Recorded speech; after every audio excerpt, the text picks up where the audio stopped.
Hey guys, and welcome back to another Star Wars video. It is I coming at you once again, your favourite galactic hostess, Star Wars Meg. And today we have some pretty surprising Andor news. And let me just begin by saying this. This is going to really blow some people's minds because Andor has become so synonymous with Tony Gilroy. But did you know, my friends, originally there was a different showrunner, Jared Bush, who would have made a very different iteration of the show. And interestingly enough, he was never fired from the project. It was his decision to walk away. He had to make a very tough choice in Canto or Andor, and he chose the former. Then the show was given to Stephen Schiff before Tony Gilroy came on board. But now, my friends, the original guy, Jared Bush, has reacted to the show after finishing both seasons. And for those of you who don't know, Jared has been working with Disney for over a decade, and he's best known for his work on Big Hero 6, Zootopia, Moana, Ralph Breaks the Internet, so he's got a very extensive discography, and it's also worth noting he's the Dave Filoni of Walt Disney Animation Studios. He's the Chief Creative Officer.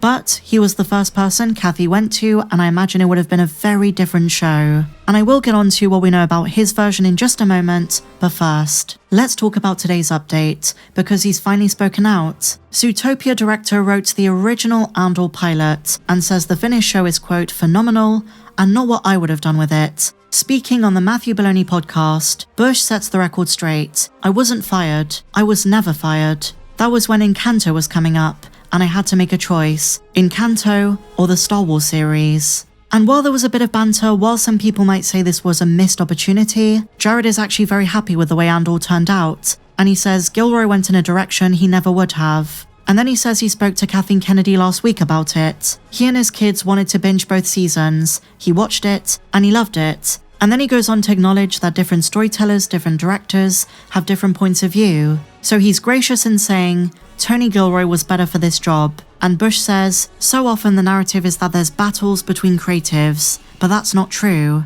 We're all creative people just trying to make something that matters. So it's great to see no saltiness, no jealousy, no drama. And even if there is a bit of that, he definitely didn't let it show. And ultimately he thinks he made the right decision. He believes it was fate to walk away from it, to work on Encanto instead, to allow Gilroy to make the best Rogue One prequel he could make. And you guys know, I agree with him. But now comes the inevitable juicy question of what Jared Bush's Andor pilot would have been like. What do we know about pre-Gilroy Andor Season 1?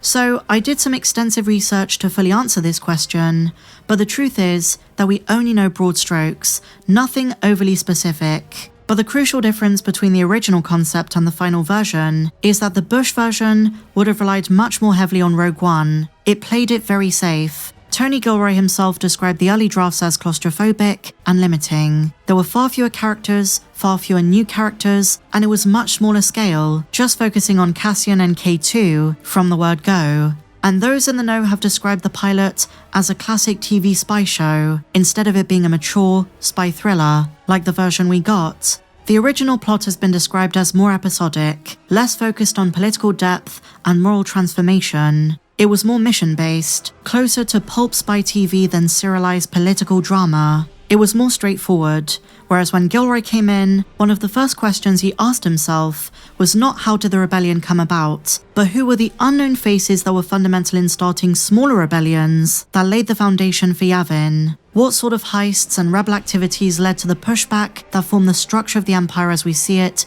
in A New Hope?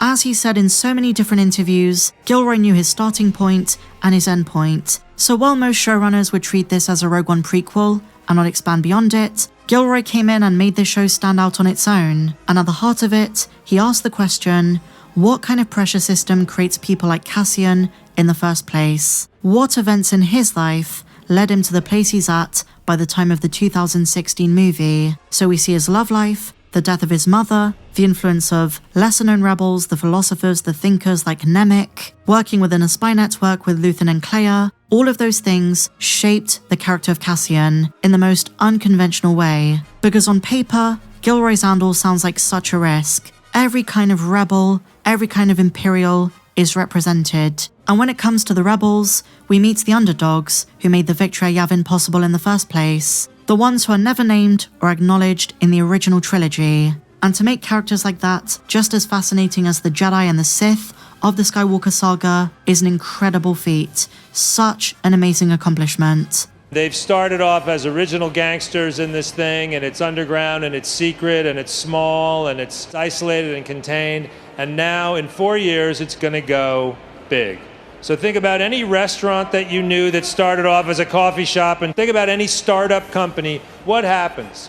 And things get very, very complicated. And if your stock and trade of your business is paranoia and secrecy and betrayal and heavy consequences, expanding your business is really difficult. I think you'll see the wear and tear, you'll see all the stresses, all the heartbreak and all the triumph of the 20 or 30 people that we're carrying forward. You'll see those people stumble forward into a very complicated bit of chaos and history that we will pay attention to.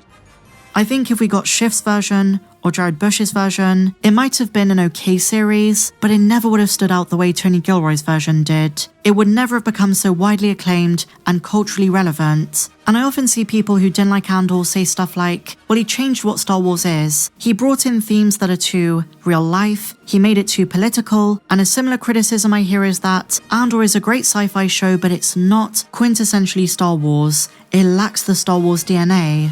Well, as someone who puts George Lucas' Star Wars before anything else myself, I disagree with this. Gilroy didn't change the equation of Star Wars, he gave us a different angle of it. In a sense, he went in with a very different aim. He was asking different questions from the outset. As we know, he famously didn't want the Force. I know there's a Force healer in Season 2, and he's addressed this, he's kind of given caveats to why it makes sense in the context of Yavin. The Alliance to Restore the Republic did believe in the Force, and Jedi were eventually a big part of it, so he kind of gives a prelude to that. But generally speaking, he didn't want lightsabers, he didn't want Skywalkers, he didn't want what he calls the royal family of Star Wars, which is also why we don't see Vader or Palpatine. But he doesn't negate the fact fantasy and myth still exist. It's not like he tried to rewrite Star Wars history and pretend the Jedi never existed. They did. The Clone Wars were over, and the new oppressive empire was here to stay. But instead of focusing on the big players during this time, he focuses on the underdogs, and he reframed the galaxy not as a stage for prophecy or fantasy, but as an environment shaped by bureaucracy,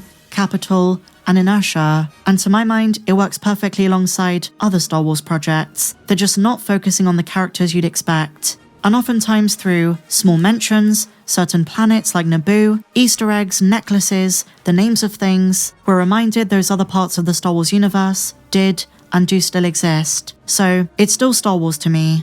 But those were the comments of the original showrunner. What do you guys think? Share your thoughts on today's news in the comments down below. And if you enjoyed this video, my friends, please be sure to give me a big fat thumbs up, subscribe if you're new, and may the Force be with you always.